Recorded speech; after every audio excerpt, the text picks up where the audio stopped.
should have received those. You should have received that already from our communications department, but just in case, I'm dropping it back in there again so that you have a copy of it. And we are in counseling room 5 if you're using that service tonight.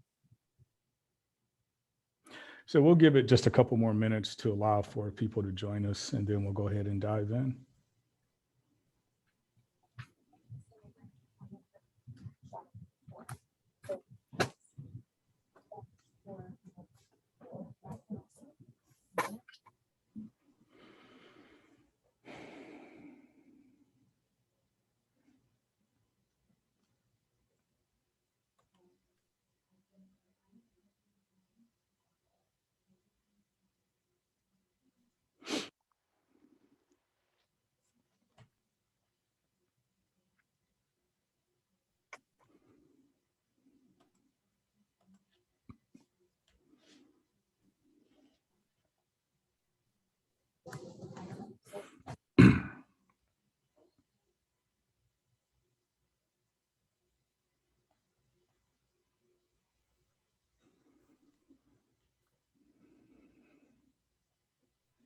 Okay, I'm going to unmute everyone just to ask if you can all hear us.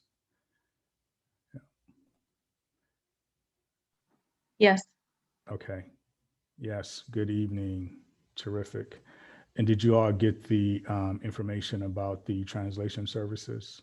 You see that in the chat? Okay. Yes. Thank you all very much. Yeah. So we'll just give it a couple more minutes, and then, I'm going to do a quick overview, and then we'll dive into questions. Please submit those in the chat, and then we will take those as they come in. This session, as you know, is being recorded. So for those who weren't able to join us tonight, they'll be able to go back and take a look at it. Yeah. All right.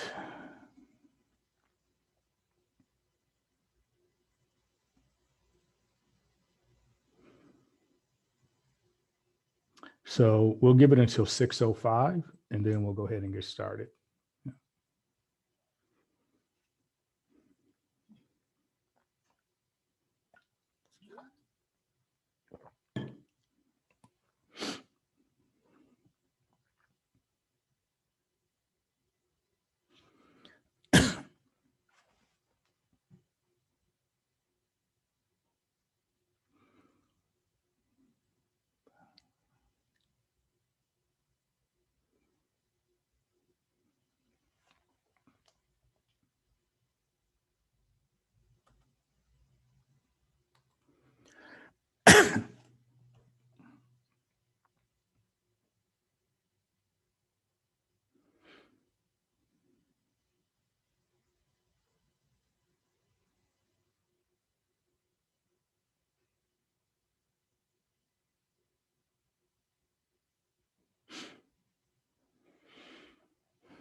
All right.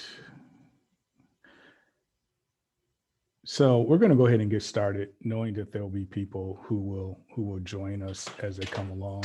So wanted to thank you all for joining us tonight. My name is Dwayne Street. I'm the Chief Equity Officer for the Round Rock Independent School District. Joining me on the call is the newly named Director of Equity and Planning, and I'll allow her to introduce herself. You're on mute, Dr. Agnew. Still on mute? There you go. Yeah, there you go. Okay. I'm Brenda Agnew. I'm super excited to be in this position. I have 30 years of experience in education. The last 5 years I've been over at Walsh Middle School, just down the road from us. Prior to that, I served 13 years at a Title I campus down in Hayes. I was at Canyon Vista as an AP, McNeil as an AP, and McNeil as a teacher and a coach special ed. I'm just super excited into this position, and I'm here to help out. So thank you. All right. Thank you, Dr. Agnew. So I'm going to go ahead and present, and then Dr. Agnew, can you see the questions coming in? Okay. All right, so I'll take those, but I'll go ahead and present. We're going to do a short overview of what we've been doing in the equity office, and then we'll just dive right into questions after that. So I'm going to share my screen.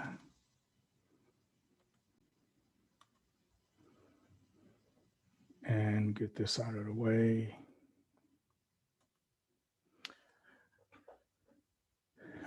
So this is the Office of Equity, Diversity, and Inclusion Community Update. And I'm going to skip the video because it won't allow for the translation services. So what you see in front of you on your screen is the equity framework that we've designed for the district. And you can see that equity is at the center, and then you see the pieces on the outside that inform how we achieve that. Since I started in November of 2020, the goal has been focused on educator efficacy. We've been spending a lot of time using reflective practice as our professional development model, asking educators to look at their practice, working with the leadership team first on each campus and throughout the district, asking people to look at their practice in ways that they ordinarily would not, to look at any biases they may have, to look at data, to continue to grow, to examine, is their practice meeting the needs of all students? Because that's what we're focused on. We're focused on all students. Part of that has been a discussion around not only historical marginalization as it relates to people of color, other marginalized groups, but how that is manifested in a contemporary standpoint and impacts the achievement of educational equity. Where all people in the district, all young people are able to receive what they need when they need it so that they can continue to grow, evolve, and make the contribution that we want them all to make. The foundation to that is data analysis and practice calibration. We want to look at our data. This office was primarily charged with closing gaps between student groups. The educator efficacy piece is huge because we all know that the greatest single determinant for student success is the teacher in the classroom. And that's why we focus a lot of time on that. And then there's the literature review and best practices. We're always looking for new ways to be more effective, to be more impactful. And so that leads us to that. And this is just an overview of some things that the office has done since we've been here. We officially launched the office in November of 2020 with a focus on educational equity and moving the districts towards more equitable outcomes. The components of that: reflective practice, enhanced cultural competency, data, a deeper understanding of historic patterns of marginalization, and how they impact educational equity today. Because every problem has a history, and once you understand the history, you're more equipped to solve the problem. So that's why understanding the history of marginalization and how that has led to some of the gaps that we see, not only in performance data between students, but also educator effectiveness. And then we look at some of the activities of the office to date. Designed and led a book study focused on reflective practice for both district and campus leaders, with a capstone activity coming this fall where we will be setting equity goals for the 21-22 school year. Because it's important that if we say equity is what we're focused on, then we set goals for each campus, each learning community, based on the data that they have. Which gaps can we close? How can we enhance educator efficacy so that we can be more impactful? Delivered over 50 presentations since I've been here to internal and external stakeholders regarding issues of EDI and reflective practice.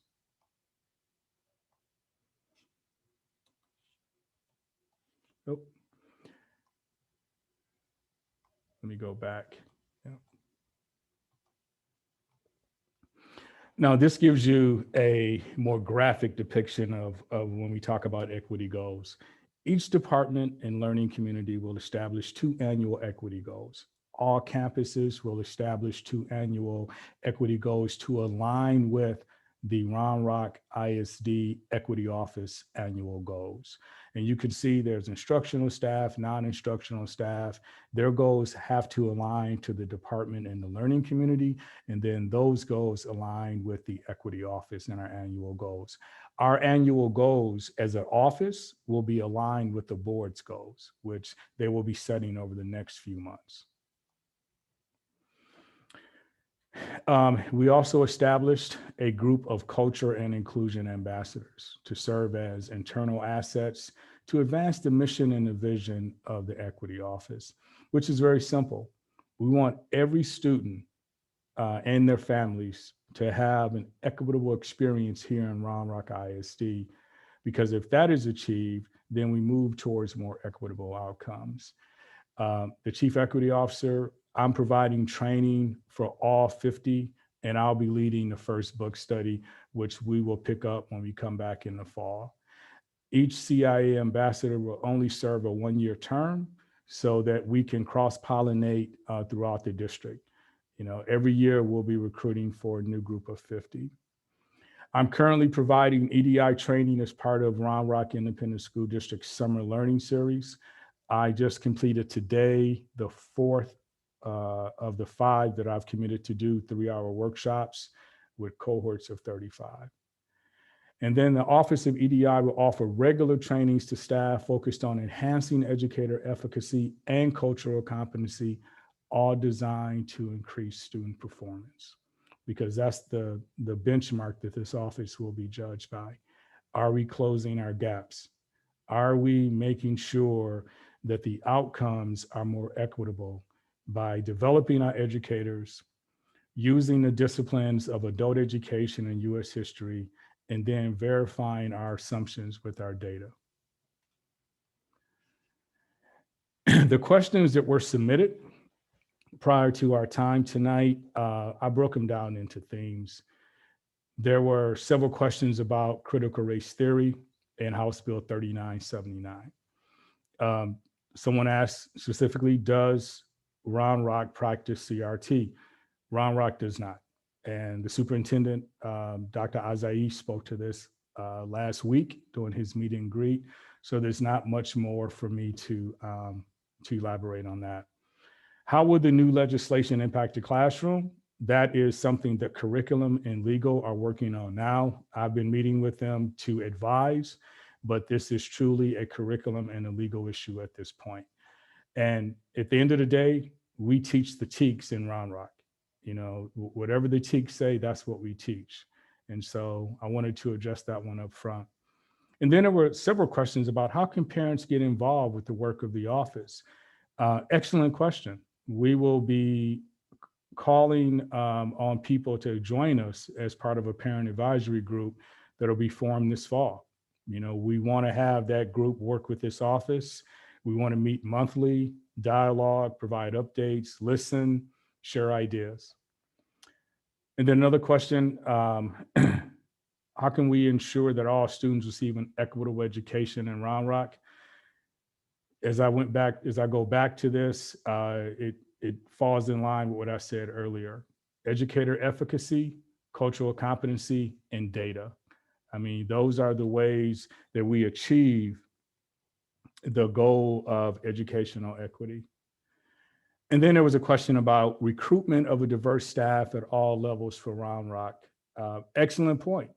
You know, it's not just instructional staff. Some people are asking, is the district committed to recruiting a diverse staff across all positions in the district? And the answer is yes. I routinely connect with HR because it's not just about attracting diverse talent, it's about retention as well. And so as we look at department goals, I envision the retention of a diverse workforce being one of the goals that we work with HR to achieve. And what does equity mean for Round Rock? It just means that all students are able to get what they need when they need it so that we can achieve more equitable outcomes. And that's about educator efficacy again, cultural competency, and data. So I just wanted to share that as an overview. and I'll stop sharing and we'll start diving into your questions. Yeah. I'm going to start at the top. How do you plan to address ableism in the district? And what are we going to do about police accountability and transparency? So let me take the ableism. That is, we do a lot of work in our district with leadership, and we're going to be moving that out to the campuses around all elements of marginalization. And ableism is one of those that we will be addressing, I'm sure. But I look at the umbrella of marginalization, and underneath we have the spokes of the separate groups. We have race, class, age, gender, sexual orientation, ableism. We have all of that. We have special education. All of that is underneath. So we will definitely be addressing that. So it's one that is part of our ongoing work. The police department, that's not my lane. I think that, you know, the Chief Yarborough, he could speak to that more eloquently than I can. When it comes to accountability and transparency, that is a police matter and that is a superintendent issue. So, and then the other part of the question is, how as parents are we going to be informed of disaggregated disciplinary data, and how can community be involved in oversight of the PD? Once again, that is something that I think Chief Yarborough and Dr. Azais can address. The disciplinary data, my understanding is the police is not involved with discipline, but once again, the chief can address that. All right, and moving on to the next question. Are you able to meet with a small group of concerned parents, caregivers, alumni, community members, and representatives of the local Native American communities to discuss the problematic district mascots? I would welcome that meeting. Please reach out, and I would have to obviously involve the superintendent, and I would have to involve Dr. Presley, who's the chief of schools. But the answer to the question is yes, I would be available for that. Yeah. The question regarding disciplinary actions. White students make up 36% of our student population, and Black African American students make up 9.2% of our student population. When we look at ISS and OSS, the numbers are very different. And this is asking about disproportionality. And I'm going to skip down to the question. Do you agree that we need to move away from deficit thinking and start using restorative practices in an equitable environment so that students don't end up in ISS or OSS? The answer to the question is whatever we can do to divert students from ISS or OSS, I think we should be doing. I was a longtime classroom teacher. I taught for 17 years. And anything that we can do to keep students in class, we should be doing. I think this is part of building up the skill set of educators, helping them be more diverse in their thinking, providing them with increased cultural competency skills. All of this will translate into fewer students being placed in ISS and OSS. Yeah. But Dr. Agnew, do you have anything to add? Because you were a campus principal, and so I want to give you an opportunity to chime in. Yes, I want to jump in there if I can real fast. I don't know exactly how many campuses are doing restorative practices. And I'm going to say this, you talked about teacher efficacy. I'm going to flip it back over to the student side too. Is students learning the skills to be able to communicate back and forth with each other when there's conflict? Just as in our houses, with our families, there's conflict and we learn to work through those. We need to get our kids also being able to communicate with each other and work through those to avoid future conflict as well. I would agree. And then another part of the question is your position that SPED does not fit into the equity category? And if so, no, that is not my opinion. I think that special education, we're concerned with all students. So no, that is not my opinion. I think that we need to look at the overrepresentation across the country of children of color being placed in special education. We need to start unpacking some of the drivers behind that. And I do see that as part of the overall equity discussion. So yeah, I would agree. I'm trying to keep up with the questions. Want to make sure I don't miss any. Yeah. And I'm sorry I can't see them, Mr. Street. Nope, that's fine. Yep, that's fine. Part of the reason we have gaps is because the district at the highest levels caters to some types of students and families over others. Over the years, I've seen the district and the trustees repeatedly capitulate to the wealthiest and whitest homeowners, often at the expense.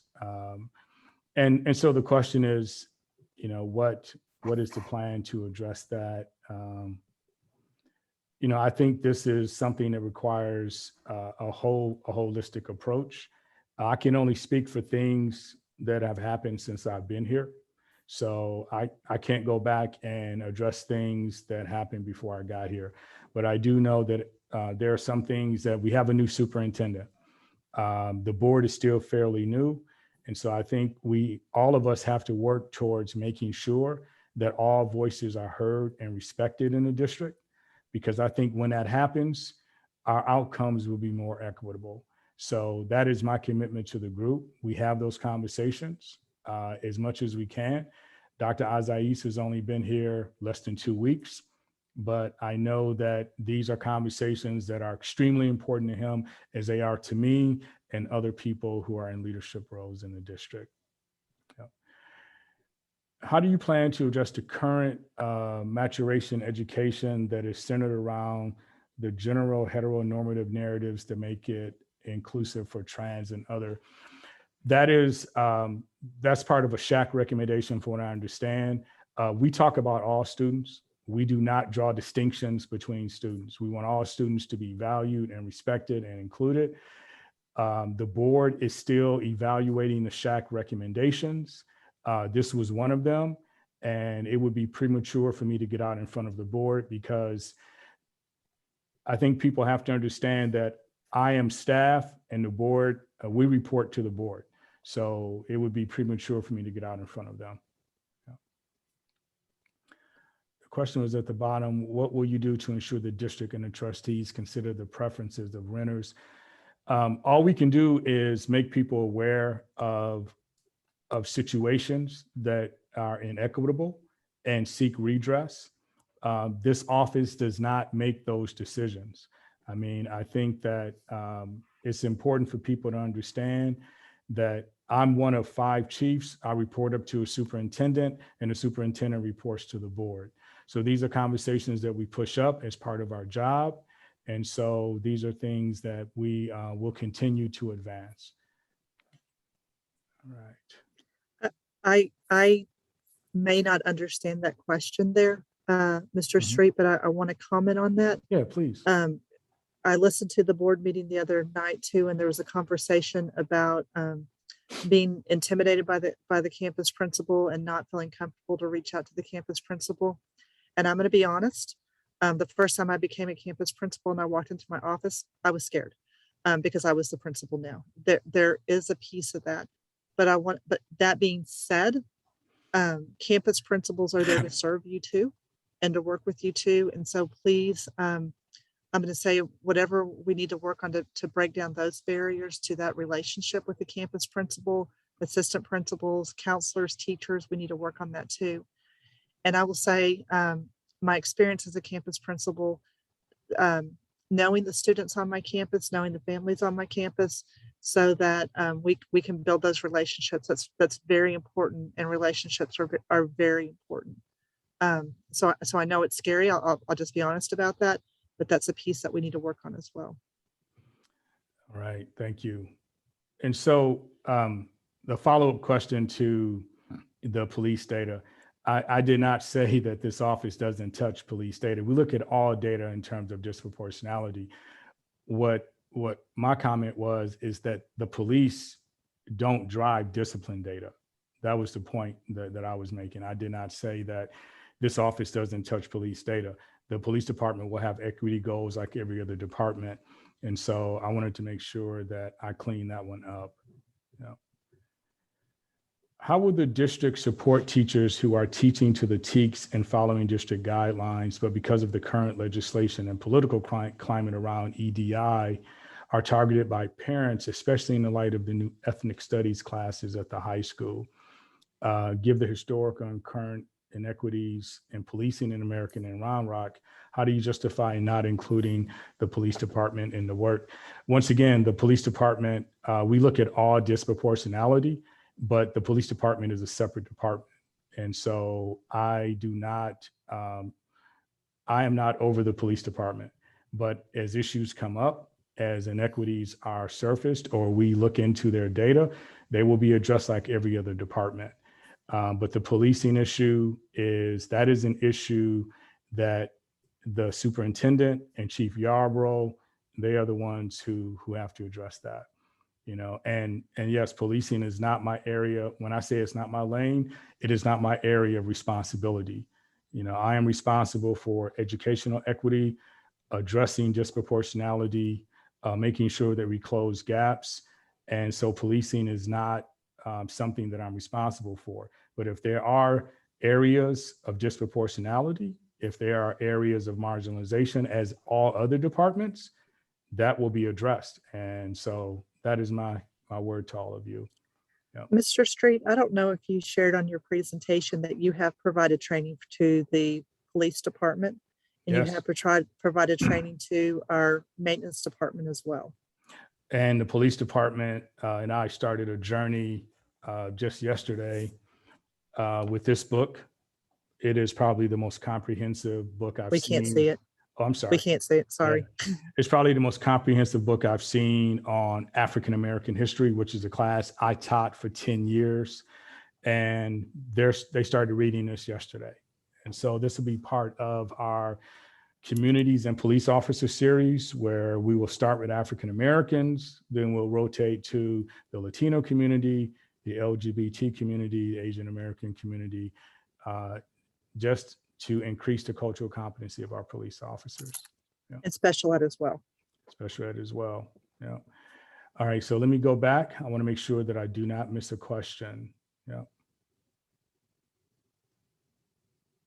Oh, the one about the TEKS and teachers being targeted. We met yesterday to discuss the implications of the legislation. I was a longtime history teacher. And so teaching African American history, there were times when, there were some things that people questioned me about. If we teach to the TEKS, we can't say that teachers won't be asked questions or that people won't get upset. But if we teach to the TEKS and we connect these conversations to U.S. history and we're fact-based, any scrutiny we can survive. And so legal and curriculum are meeting with principals tomorrow to start talking about how we can frame this for teachers to provide support at the district level. That meeting will take place tomorrow. But I do not, as a trained historian, I do not see this as anything that would significantly alter what I did in the classroom. If I talk about World War II, I'm going to talk about the Battle of Midway, the Battle of Britain, but I'm also going to talk about the segregation that happened in that war and how African-American men were lynched in uniform, but also it was because of that President Truman desegregated the US military. So we're going to talk, that's part of American history too. So this bill would not significantly alter what I did in the classroom. So I see it as we need to support our teachers. We need to provide guidance, but we don't want to interfere in any of those natural conversations that need to take place as long as they are attached to history. And so I think that's the thing. So that's a great question though. And I thought about that, being a former classroom teacher. How would this bill impact me? I mean, that's a real conversation. So, yeah. Can I jump in real fast on this one too? Because we talked a little bit more about it as well. Mm-hmm. I'm a parent. I have 4 kids now. I'm down to 1 at home. So I've got 2 in college and 1 off being a teacher himself now. Social media is out there. And so I do have concerns that if kids are not getting a conversation in the classroom that's balanced and TEKS driven, that our children are going to go out and get other information from social media, and it may not be a balanced conversation, and they're just going to seek it. And so as parents, still concerned parents, still we need to be paying attention to that and having conversations with our students about that. We can't just let them get their information wherever it may be, out on social media, out on the internet, those types of things. So it does, we all still need to be working together on that. I would agree. And the next question, let me go back up to make sure that I don't miss it.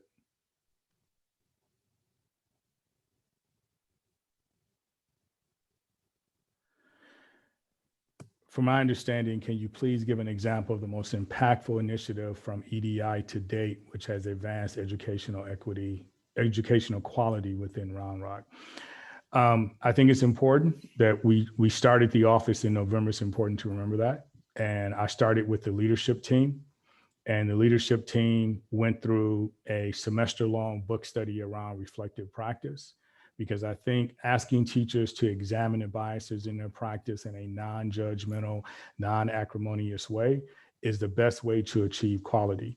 We want all teachers to see the individual child, because once they see the individual child, they will connect with that child, and then they will provide what that child needs. We all have bias, as Dr. Howard Ross talked about in his book, Reinventing Diversity. We want people to control for it in real time, okay? And the educational quality piece, we set the stage. Now in the fall, we're setting our goals, because we've done a lot of legwork, and now we have to verify what we're doing.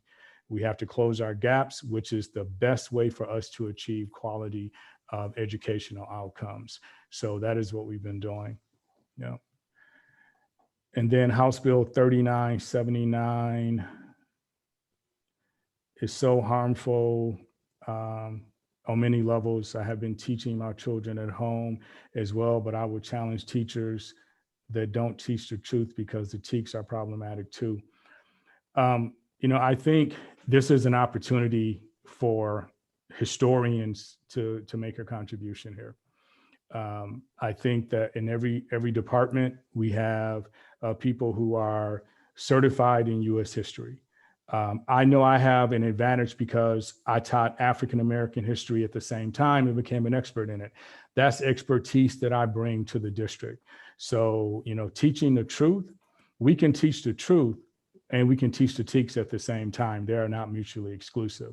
We had standards in the state that I taught in. There were state Board of Education standards that we had to follow, but that did not keep me from, as I mentioned, also teaching about other groups within the context of U.S. history. And I think that's the most important thing that we can do here, is to help teachers get to that point. Yeah. We appreciate it. Oh, thank you, sir. Can you go more into the holistic approach you referred to? And does that fit into an SEL category? Yes, I think SEL is part of equity. Now, SEL is not part of the equity office. I have to make that clear. But yes, SEL is all part of it, especially with everything that our young people have had to contend with over the last 15 months. I mean, it's been difficult for us as adults. So I can only imagine what it's been like for teenagers and those younger children. So yes, we are in the process of recruiting for a new SEL district person. We lost our SEL person. She went to a neighboring district. But at this point, we do have a person who's covering that. And Dr. Agnew has done a lot of work in that area. So I'll ask you to chime in with anything you'd like to say about that. I just think SEL has to be layered in there as we're working. And it's about the success of our students. And we want all of our students to feel comfortable and a part of and respected on the campus. And so, hopefully we'll be getting someone soon into that role because it's such a vital role. But, as a middle school principal, knowing that the other middle schools also do social emotional lessons as well, we need to continue that. Yes, because SEL is part of equity. I mean, there's no way around it. The social emotional learning of our students is directly tied to how well they do in school, how they view school, how they feel valued. It's all of that rolled into one. And so I see a question about what we're specifically, what trainings we'll be offering. I've already started that process with the summer learning. Today we did a 3-hour workshop entitled The Power of Perception, which is an overview of the historical drivers of contemporary marginalization interspersed with data so that people can see there's a cost attached to marginalization. It impacts people. And that when you have people who were denied opportunity, people who were denied the ability to go to certain schools, because these things didn't happen 150 years ago. Marginalization, I look at my own life. I was born in the same year that the Supreme Court ruled on the Loving case, which allowed people of different races to get married all over the country. That happened within my lifetime, and so when you concurrent with that, you still had redlining going on. You still had people who were denied promotion, denied opportunity. This affects generational wealth. It also affects educational outcomes. And so having teachers understand the drivers behind some of the gaps in their data, understanding how marginalization is generational in some respects, can put them in a position to better meet the needs of their students, not in a way where, we're looking at them as a problem or looking at them as a victim, but what can we do to make sure we control for our biases? And one of the things that we talked about today on the session was that marginalization is a chain. And if you break any link in the chain, you end marginalization. So for us, that's one of the things that we're looking at. Also, there's a book study that all the teachers will be going on this fall. Dr. Agnew and I are debating which book we're going to use, but the book study will be led by this office and it will be tied to their practice, and will surface unspoken assumptions that keep sometimes that impact educational quality and equity, because every teacher, we all have to control for our biases. I did it when I was a teacher. I do it in my work now. And we want to provide people with the tools to control for any biases they may have in real time, so that they're not reflected in their practice, so that our students get what they need when they need it. I mean, that's the most important thing. So the two books that we're looking at, one I gave to the superintendent yesterday. It's a collection of cultural interviews, absolutely phenomenal. It's called Diversity in the Workplace. Just a phenomenal book, quick read. But after each section, they give you key takeaways. And the book is broken down by age, ableism, it's broken down by race, by class, sexual orientation. It's just a phenomenal book. And it will give our teachers more of a cultural competency piece that they can apply to their practice. And that combined with the reflective practice piece, which the instructional coaches have already read, will put the teacher in a position to control for any biases they may have in real time. And then we use the data to make sure that that's happening. And it's not just academic data, it's discipline data. It's also student engagement. It's all of those things. It's SEL data. It's all of that. And one of the things that we want to get to, Dr. Agnew and I, is a monthly cadence of data collection, where we can see what's happening at each campus. And if we see that there are some trends that are starting to go in a negative direction, we want to intervene before it's too late. And we also want to get to the point of predictive analysis, where if we see that we have trends in Q1 and Q2 that have gone unabated, then we have to calibrate our practice and engage in an intervention that can cut that off in Q3, so that all students get what they need when they need it. So I hope that answers the question, but thank you. All right, let me keep going.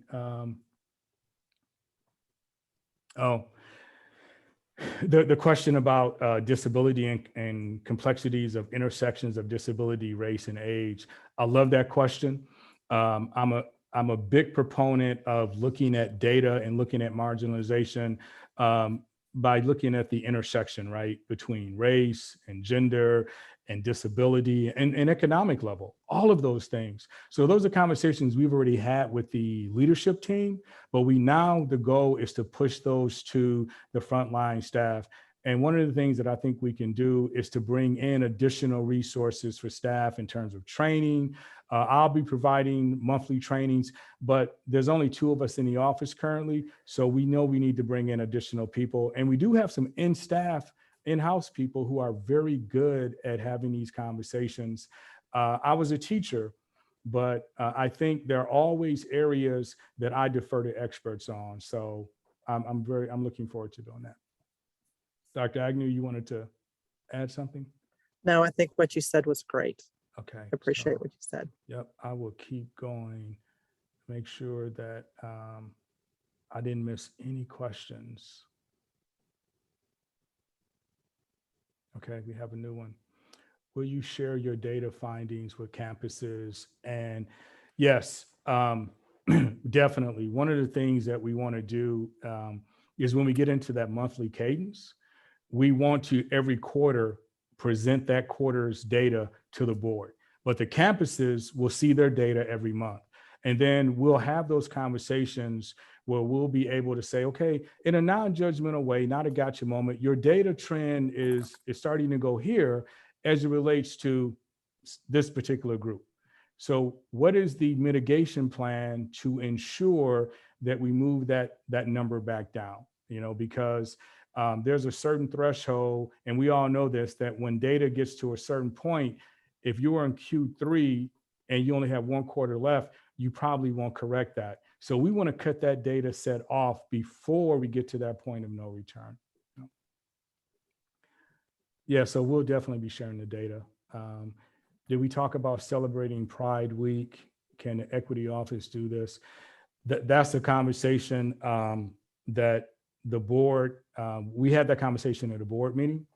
I think that's a conversation that the board has to decide on. We support advancing equity, and this office has issued monthly articles about every group where there's been a celebration. So we support that. And to answer your question, Dr. McNary, once the board rules on that, if they move in that direction, we'd love to have your help with that. So we would love that. Yeah. Yeah. All right.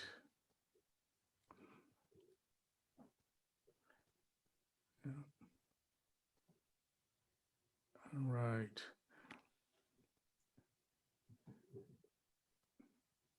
What about campus equity teams?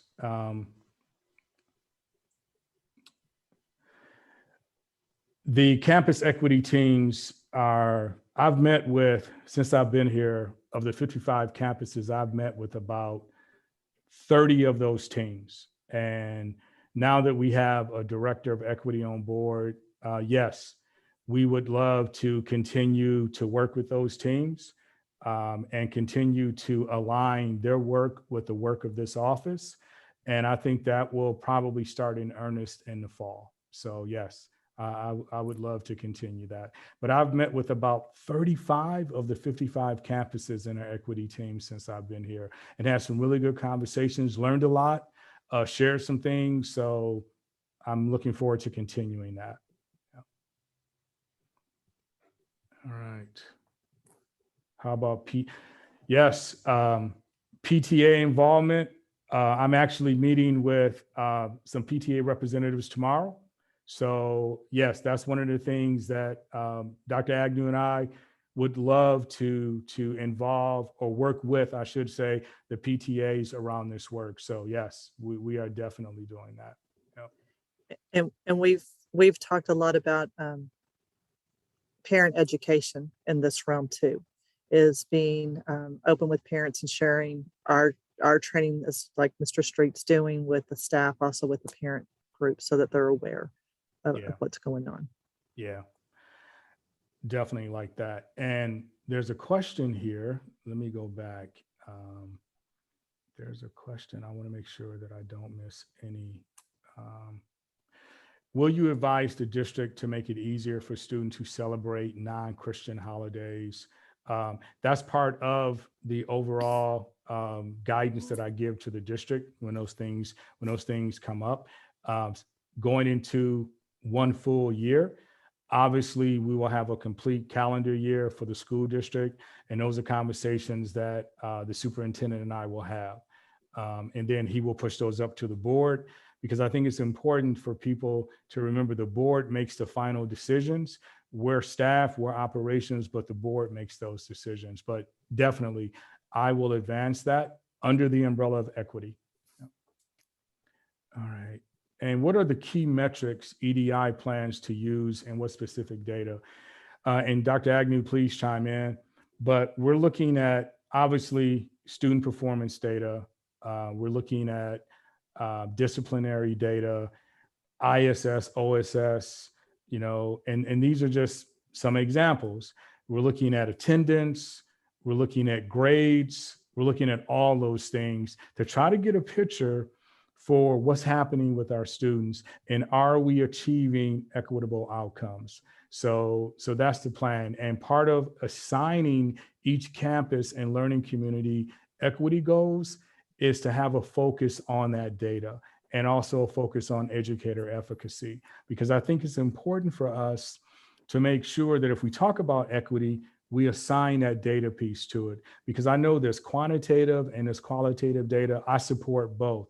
But I also know that when it comes to a school district, there's certain quantitative data that we have to make sure that our students at all levels, because there was a question earlier about gifted and talented students. Yes, we want every student to elevate their orbit as much as they can. It's not that we have to focus on groups who may have been historically marginalized and are having some challenges at the expense of those who are not. We want everyone to elevate their orbit. And there's enough, there are enough resources in our district, there's enough talent in our district where we don't have to make that choice. So for us, we're focused on all students. But that was a great question.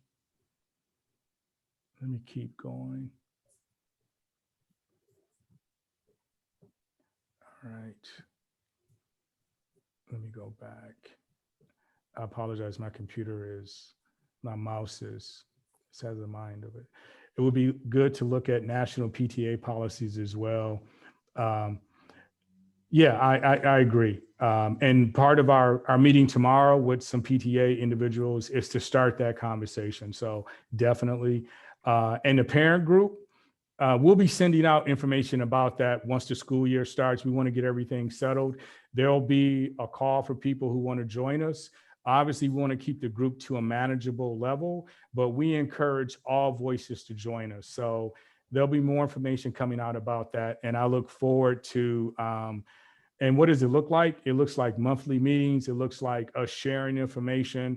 It looks like us soliciting feedback on some of our plans. That's what it looks like. It's a true partnership. So that's what I'm seeking. Who are you meeting with? PTA? Never reached out as a group to ask any of us. I think it's extremely important to have a large group. Yeah, this is just an initial conversation. And so from here on out, because PTA, they're our partner. And so we're meeting with Sneehall tomorrow just to have lunch and to start the conversation. So, and I'm sure she'll be reaching out to all of you. But yeah, we're gonna have lunch tomorrow, because I think it's important that we cement that partnership, so, yep. So we'll be doing that tomorrow. Great question. Oh, what do you mean by educator efficacy? That's just educator effectiveness. I mean, we have a lot of educators who are very good, but we need to verify that with data. And we have some people, all of us, we have blind spots, right? Excuse me. When I was a teacher, I needed other teachers and I needed the district to help me fill out my 360, because I had blind spots too. So educator efficacy is about putting the educator in a position through reflective practice and cultural competency to be even more impactful, more effective, and then using data to confirm that that's happening. So that's what I mean by educator efficacy. And the data, it could be classroom management data. It could be, how many students in your class have matriculated to AP classes. mean, what's the pipeline there? How many students have been sent to OSS and ISS? These are things that we'll have to work with the area soups on, area superintendents, but that's what I mean by educator efficacy and data. All right, excuse me.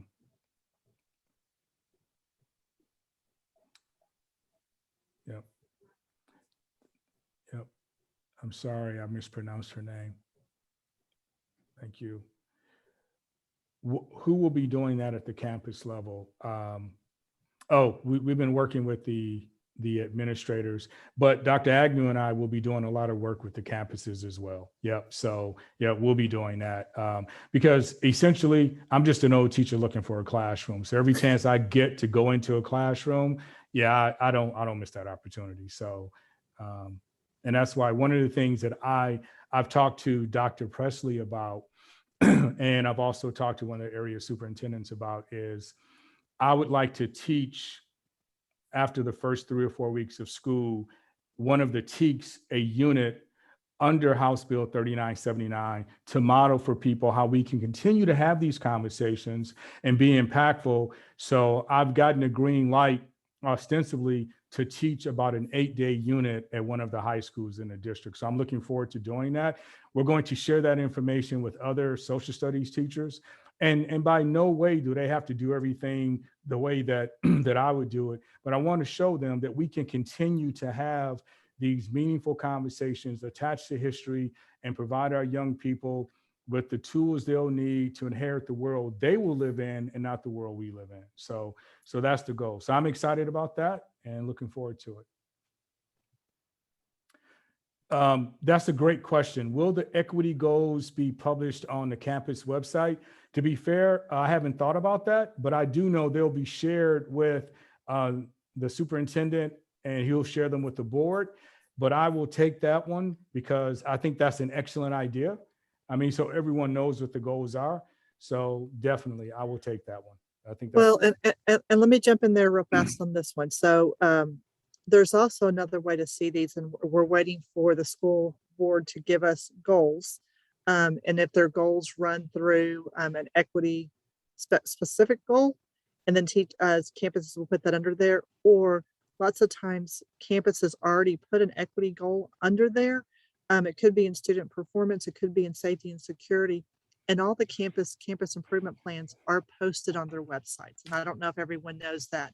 So it doesn't necessarily say, oh, here's our equity goal, but if you look into it, it's addressing those needs on the campus. Thank you. Yeah. But I really like that idea. So, yeah. All right. Let me go back to make sure I did not miss a question. So I'm going to start from the top. Excuse me. My allergies are on fire today. Yep. Yep.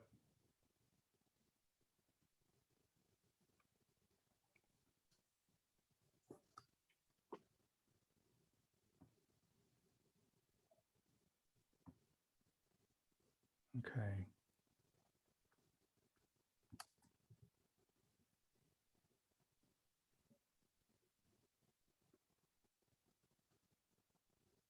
So I think I've covered all of the questions, but please, yeah, I saw another one just pop in. I was going to say, please, if I missed one, please resubmit it. All right.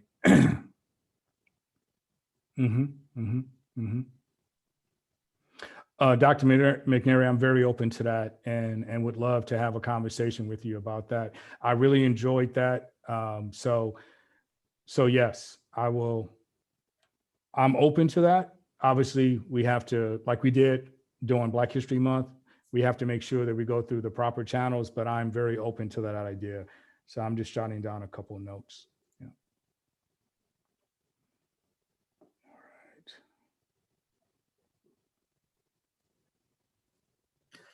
So Mr. Street, are there any other questions there? I'm going to give it a couple more minutes, but I think we are good. And I want you all to know that, how do you plan to teach the kids respect, but not blindly follow others who have different opinions? Okay. not blindly follow orders who have different opinions. Let me take the first part. And Dr. Agnew, the question is, how do we plan to teach the kids respect? And I think you coming from the campus probably are more equipped to handle that one than me. Overall, I believe that we have to cultivate diversity of thought among our young people. You can listen to someone without sublimating who you are and your belief structure. But I think it's important that we have a respect for diversity of thought. When I was a classroom teacher, that is something that I consider to be one of my primary duties for my young people, because I realize that they are going to inherit a world that is completely different from the world I grew up in. And I wanted to give them the tools to navigate that space. And also we have a focus on, SEL is another way for us to teach respect. And I'm sure you would agree, Dr. Agnew. 100%. And that's, respect is being taught pre-K 12. Oh. And it's in our expectations in the classroom. It's how we treat each other.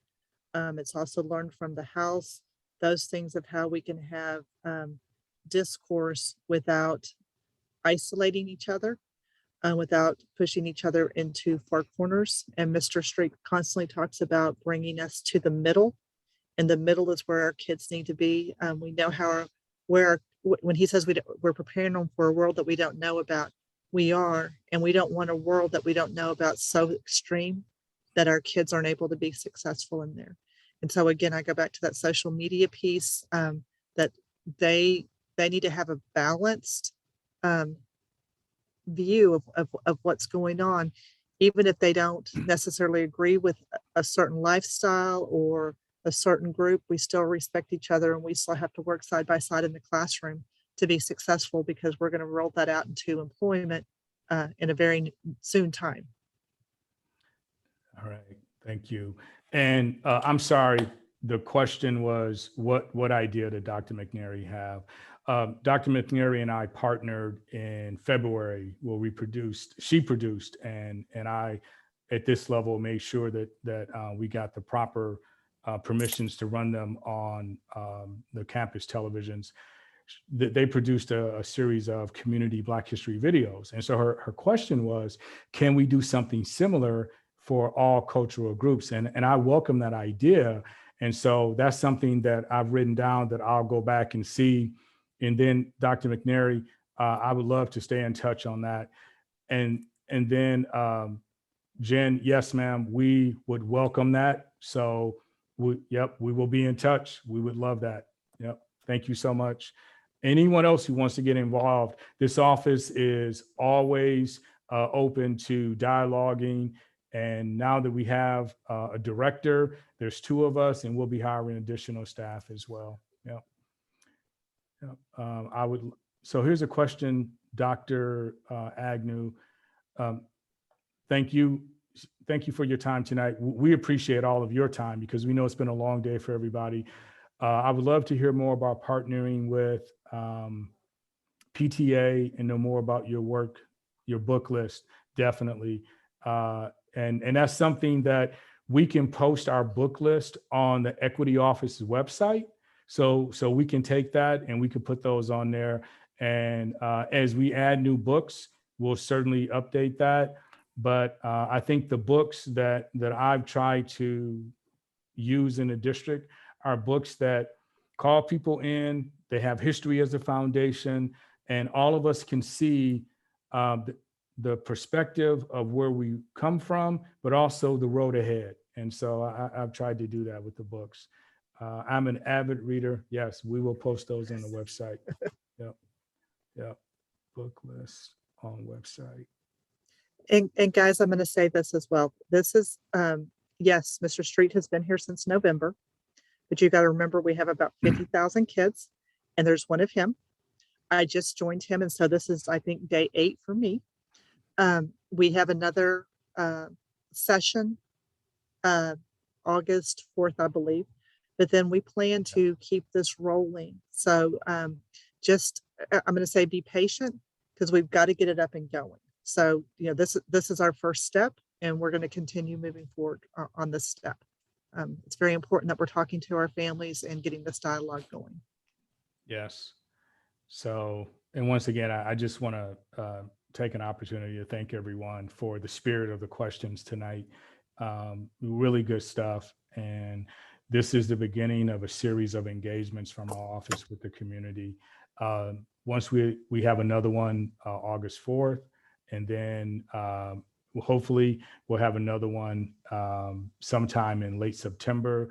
And then we'll get on the cadence of having quarterly town halls or quarterly meetings with the community to provide updates, solicit feedback, listen, and grow together, because this is a journey that we're all on, and we encourage everyone to provide feedback. We want to listen, we want to share, and we want to grow together. So, yeah, we'd love to meet with you and our community group, ACT Round Rock. Yeah, please send me some information, and I would like that. Yep, and thank you for the gratitude tonight. We appreciate it. It's been a long day for everybody, and so that's how much we appreciate all of you as well. Yep. All right. So, does anyone have any other questions before we close the session? It's just the beginning of a conversation, so don't feel that this is just the beginning. Yep. All right. Well, thank you all so much for your time. Have a wonderful evening, and we will be back in touch soon. Thanks. Thank y'all. Take care.